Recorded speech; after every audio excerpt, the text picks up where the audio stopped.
আজকের আমার ভিডিওর বিষয়বস্তু হলো প্রচণ্ড গরমে আপনারা আপনাদের বাগানের গাছগুলো কিভাবে সুস্থ সবুজ সতেজ রাখতে পারবেন। তার সাথে সাথে গাছে কুঁড়ি এলেও সেই কুঁড়িগুলো যাতে ঝরে পড়ে না যায়, গাছের পাতাগুলো যাতে হলুদ হয়ে ঝরে পড়ে পুরো গাছ ফাঁকা হয়ে না যায়।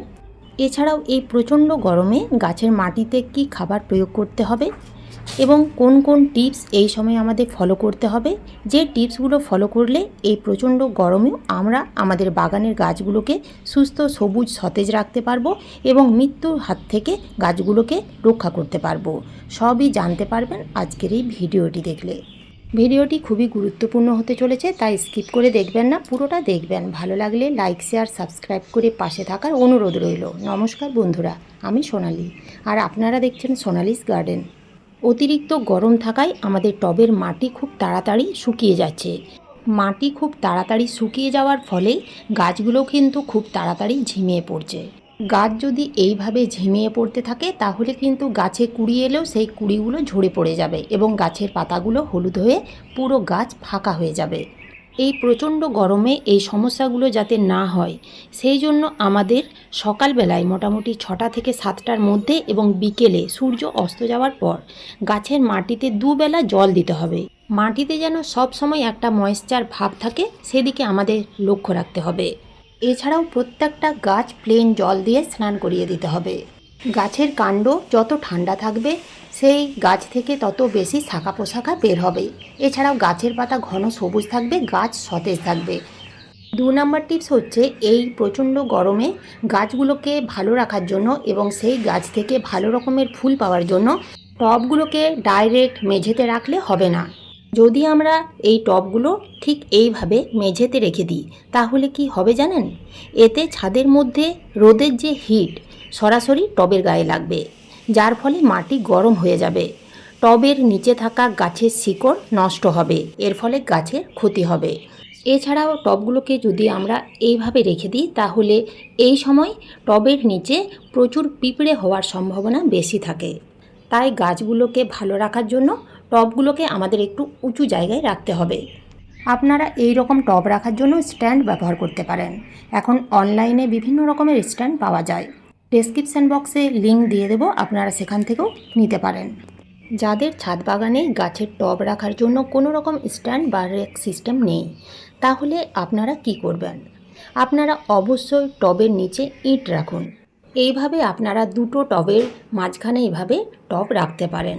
এতে কি হবে জানেন? ছাদের মধ্যে রোদের যে হিট সরাসরি টবের গায়ে কম পড়বে, যার ফলে মাটি গরম কম হবে। টবের নিচে থাকা গাছের শিকড় বা মূল নষ্ট হবে না।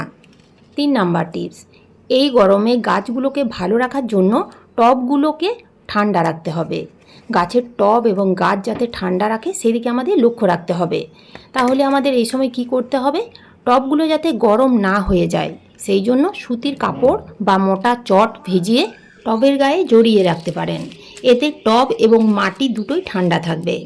এছাড়াও টবের মাটি ঠান্ডা রাখার জন্য মাটির উপরে কোকোপিট দিয়ে মালচিং করতে পারেন। কোকোপিট যদি না থাকে তাহলে শুকনো পাতা ব্যবহার করতে পারেন। মাটির উপরে খড় কিংবা নারকেল ছোবড়াও ব্যবহার করতে পারেন। ফলে মাটি দ্রুত শুকিয়ে যাবে না এবং মাটিতে একটা সবসময় ময়েশ্চার ভাব থাকবে, যার ফলে গাছের পাতা সবুজ থাকবে। গাছে কুঁড়ি এলেও সেই কুঁড়িগুলো কিন্তু ঝরে পড়ে যাবে না। এছাড়াও এই সময় ছাদে গ্রিন নেট ব্যবহার করতে পারেন। গ্রিন নেট যদি না থাকে তাহলে সুতির কাপড় টাঙিয়ে দিয়ে গাছগুলোকে প্রচণ্ড গরম থেকে রক্ষা করতে পারবেন। যদি আপনাদের কাছে খুব কম গাছ আছে তাহলে দুপুরের কড়া রোদ থেকে গাছগুলোকে বাঁচিয়ে রাখার জন্য শেডে এনে রাখতে পারেন কিংবা বড় কোনো গাছের নিচেও রাখতে পারেন। 4 নাম্বার টিপস হচ্ছে গাছের মধ্যে শুকিয়ে যাওয়া ডাল, শুকনো ফুল, পাতা কেটে ফেলে দিতে হবে। গাছ পুরো পরিষ্কার রাখতে হবে। এই সময় যদি আমরা গাছের মধ্যে সেই শুকনো ফুলগুলো রেখে দিই বা শুকনো পাতা, মরা ডাল রেখে দিই তাহলে কিন্তু গাছে ফাঙ্গাস লাগতে শুরু করবে। গাছে ফাঙ্গাস লাগলে সেই গাছ কিন্তু আস্তে আস্তে মারা যাবে, তো সেই দিকে আমাদের খেয়াল রাখতে হবে। 5 নাম্বার টিপস খুবই গুরুত্বপূর্ণ। এই গরমে আপনারা গাছের মাটিতে কি খাবার প্রয়োগ করবেন? টবের মধ্যে গাছ থাকলে শীত, গ্রীষ্ম, বর্ষা 12 মাস গাছের মাটিতে খাবার প্রয়োগ করতেই হবে গাছ থেকে ভালো রকমের ফুল নেওয়ার জন্য। কিন্তু প্রত্যেক মাসেই যে আমাদের একই খাবার প্রয়োগ করতে হবে এমনটা নাও হতে পারে। যেমন ধরুন এখন তো প্রচণ্ড গরম, তাই এই গরমে গাছের মাটিতে আমাদের ঠান্ডা খাবার প্রয়োগ করতে হবে। তো এই সময় আমরা প্রত্যেক সপ্তাহে একবার করে ঘুঁটে ভেজানো জল কিংবা পুরনো গোবর সার কিংবা ভার্মি কম্পোস্ট অর্থাৎ কম্পোস্টটি ব্যবহার করতে পারি। কম্পোস্টটি আপনারা কিভাবে তৈরি করবেন? 1 লিটার জলে 1 থেকে 2 মুঠো গোবর সার কিংবা ভার্মি কম্পোস্ট কিংবা একটা ঘুঁটে 24 ঘন্টা ভিজিয়ে রেখে পরের দিন আরও 50% প্লেন জল মিশিয়ে প্রত্যেক সপ্তাহে একদিন করে দিয়ে যেতে হবে। এরপরে দিতে হবে প্রত্যেক সপ্তাহে একদিন করে চাল ধোয়া জল। গাছের মাটিতে যদি আমরা চাল ধোয়া জল এই সময় অর্থাৎ এই প্রচণ্ড গরমে দিয়ে যেতে পারি, তাহলে গাছ এই গরমে স্ট্রেস থেকে বাঁচবে। চাল ধোয়া জল হলো গাছের জন্য টনিক। এটি গাছের দারুণ জৈব পুষ্টি। এতে আছে নাইট্রোজেন, ভিটামিন ও খনিজ। দ্রুত গাছকে সবুজ এবং সতেজ রাখতে সাহায্য করে, ডালপালা শক্ত করে তোলে, মাটি উর্বর ক্ষমতা বাড়িয়ে তোলে। এছাড়াও শিকড়ের বৃদ্ধির সাথে সাথে গাছকে দ্রুত বৃদ্ধি করে তোলে। এই চাল ধোয়া জল কোনো রকম এক্সট্রা জল না মিশিয়েই সরাসরি গাছের মাটিতে দিতে পারবেন, তবে অতিরিক্ত কখনোই দেবেন না। প্রত্যেক সপ্তাহে একবার করে দিয়ে যেতে হবে পাকা কলার খোসা ভেজানো জল।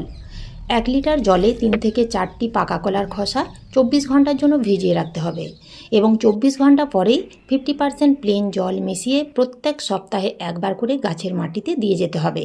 এতে গাছে প্রচুর পরিমাণে কুঁড়ি আসবে, কুঁড়ি ঝরা বন্ধ হবে এবং ফুলের সাইজ যথেষ্টই বড় হবে।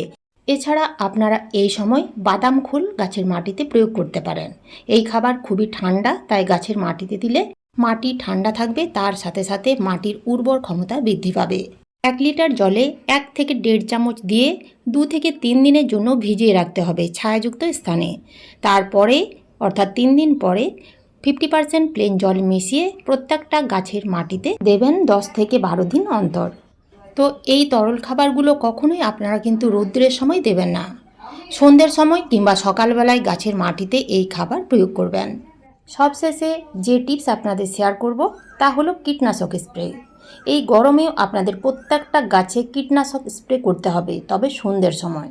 আপনারা বাড়িতেও কীটনাশক তৈরি করে গাছে স্প্রে করতে পারেন। জাব পোকা, মিলিবাগ, এছাড়াও মাকড় সমস্ত কিছুই দূর হয়ে যাবে। আপনারা নিম পাতা জলে ফুটিয়ে সেই জল ঠান্ডা করে তাতে 1 চামচ হলুদ মিশিয়ে ছেঁকে নিয়ে 4 থেকে 5 দিন অন্তর যদি সন্ধ্যের সময় গাছে স্প্রে করতে পারেন, তাহলে গাছে কোনো রকম পোকামাকড় থাকবে না। তার সাথে সাথে গাছগুলো ফাঙ্গাসের হাত থেকেও রক্ষা পাবে।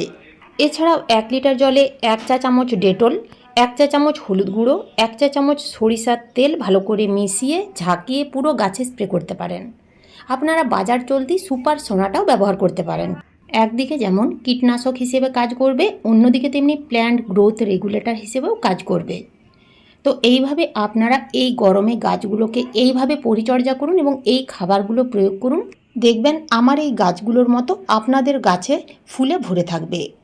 কেননা আমি আগে আমার এই গাছগুলোতে এই খাবারগুলো প্রয়োগ করে খুব ভালো রেজাল্ট পাই, তারপরেই সেই ভিডিও আপনাদের সাথে শেয়ার করি।